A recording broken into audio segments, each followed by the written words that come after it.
Loh kok rusak? Rugi dong. Kalian pernah nggak saat kalian belanja online itu tiba-tiba paket yang kalian terima atau barang yang kalian terima itu dalam keadaan rusak atau nggak bisa dipakai, nggak berfungsi, nggak nyala. Nah, kemudian apa yang harus kita lakukan?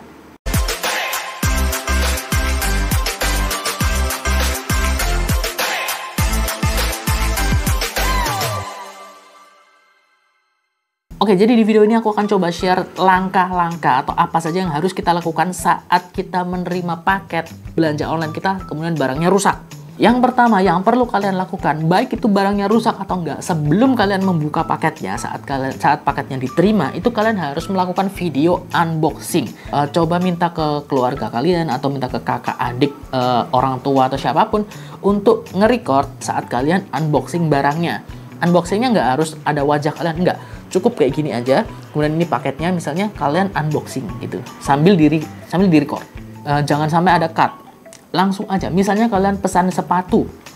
Kalian buka, unboxing sampai muncul sepatunya kemudian langsung kalian pakai.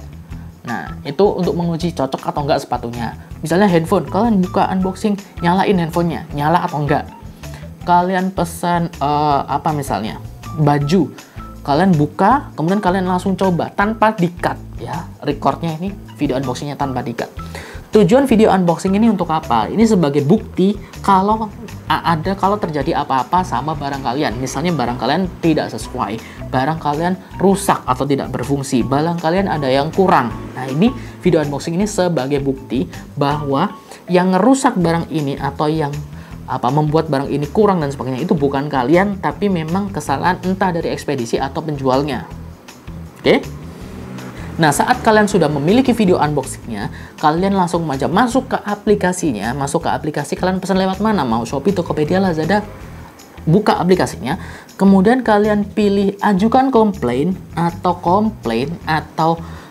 pokoknya jangan pilih selesai atau minta pengembalian dana, pokoknya kalian jangan klik selesai, klik yang satunya gitu ya, tombol yang satunya. Nah, saat kalian sudah mengajukan komplain, kemudian di sana ada beberapa alasan. Oke, ini misalnya contohnya di Tokopedia ada 5 alasan yang bisa kalian pilih. Yang pertama, barang belum sampai atau tersasar. Ini nggak mungkin karena barangnya sudah sampai ke kalian. Yang kedua, barang rusak karena penjual atau kurir. Nah, saat di unboxing ternyata barangnya rusak, kalian pilih ini. Kemudian kalau misalnya barang tidak sesuai deskripsi, misalnya katakanlah kalian beli baju warnanya biru, kok ini yang datang warna ungu atau warna merah, kan nggak sesuai. Atau sepatu, kalian beli sepatu ukuran 31, kok ini yang dikirim ukuran 32 atau 33. Nah, itu nggak sesuai kan? Nah, makanya itu bisa kalian komplain di sini, nggak usah khawatir. Kemudian barang kurang atau tidak lengkap. Misalnya kalian pesan baju 5, yang datang cuma 3. Nah, itu. Kalian pesan baju sama topi, yang datang baju doang, topinya nggak ada. Nah, itu kalian bisa ajukan komplain. Kemudian ongkos kirim tidak sesuai resi. Jadi misalnya di nomor resi, katakanlah ini jarang terjadi sih. Misalnya di resi katakanlah tulisannya 10.000, tapi kalian bayarnya 30.000. Nah, itu kalian bisa komplain. Tapi ini biasanya nggak jarang banget terjadi sih. Biasanya cuma 3 itu. Barang rusak, atau karena penjual atau kurir, kemudian tidak sesuai deskripsi, sama barangnya tidak lengkap atau kurang. Ini bisa kalian ajukan pengembalian. Dan kalian punya rentang waktu antara 3 sampai 7 hari. Aku nggak tahu, ini karena beberapa marketplace berbeda ya. Ya, anggap aja rentangnya 3 sampai 7 hari untuk kalian mengajukan komplain. Setelah 7 hari atau setelah 7 hari, itu kalian sudah tidak bisa mengajukan komplain lagi dan kalian ya harus terima apapun barangnya, mau rusak mau apa, kalian nggak bisa komplain lagi. Oke, makanya pastikan setelah paket datang kalian unboxing, jangan lupa videoin. Kalau nggak sesuai langsung komplain. Dan kalian lampirkan bukti foto keseluruhan barang dan juga video unboxing.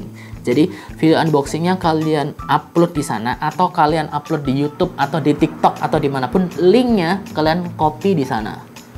Ya, jadi intinya kalian harus mengupload video unboxing itu sebagai bukti bahwa itu bukan kesalahan kalian, tapi bisa jadi kesalahan kurir atau kesalahan penjual. Nah, kemudian di sana kalian bisa pilih solusi yang diinginkan apa. Apakah pengembalian dana atau kalian ingin dikirim barang ulang atau dikirim barang sisanya. Misalnya kalian ternyata barangnya kurang. Nah, kalian bisa meminta pengiriman barang lagi. Dan setelah kalian mengajukan akan ada waktu. Nah, waktu nunggu sekitar 1 sampai berapa ya, 3 harian mungkin ya.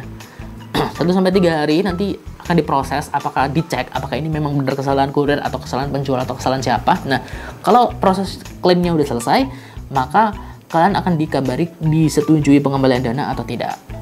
Gitu. Nah, setelah disetujui, maka kalian diwajibkan untuk mengirimkan barangnya itu. Ini kasusnya kalau misalnya barang rusak ya. Kalian diwajibkan untuk mengirimkan barang yang rusak itu di packing ulang, ya, di packing ulang, packingnya sesuai dengan yang itu tadi, yang kalian terima nggak apa-apa, kemudian kalian solasi gitu aja. Nah, kemudian kalian cetak, nanti di aplikasinya ada resi yang bisa kalian cetak. Kalian cetak resinya, kemudian resi itu tempelin ke paketnya, jebret, terus kemudian kalian kirim ke ekspedisi.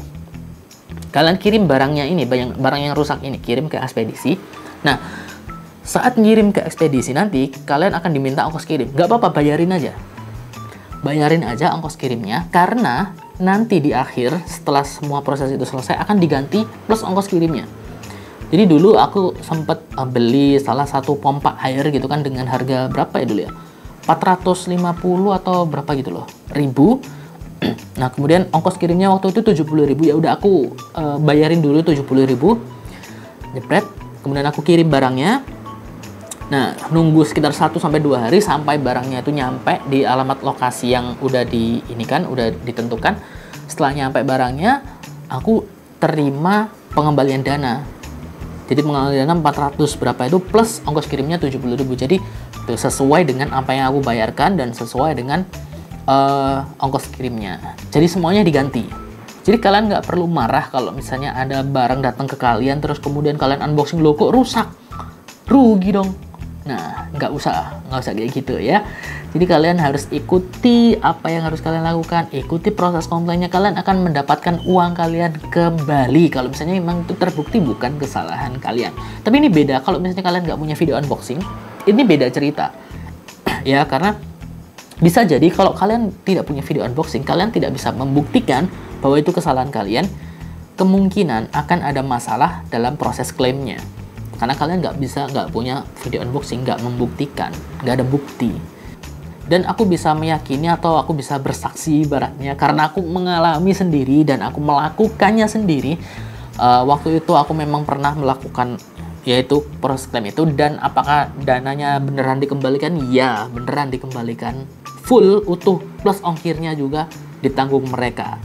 Jadi kalian nggak perlu rugi, ya rugi cuman bensin lah untuk nganterin paketnya itu ke ekspedisi, gitu doang ruginya. Tapi ya overall kayak gitu. Nah, setelah itu pada waktu itu ya, setelah proses itu kayak aku ngerasa kayak kayaknya beli barang yang berat-berat jangan jadi online, soalnya resiko gitu kan. Makanya aku langsung pakai uangnya untuk beli barang di kotaku gitu aja. Kayak gitu.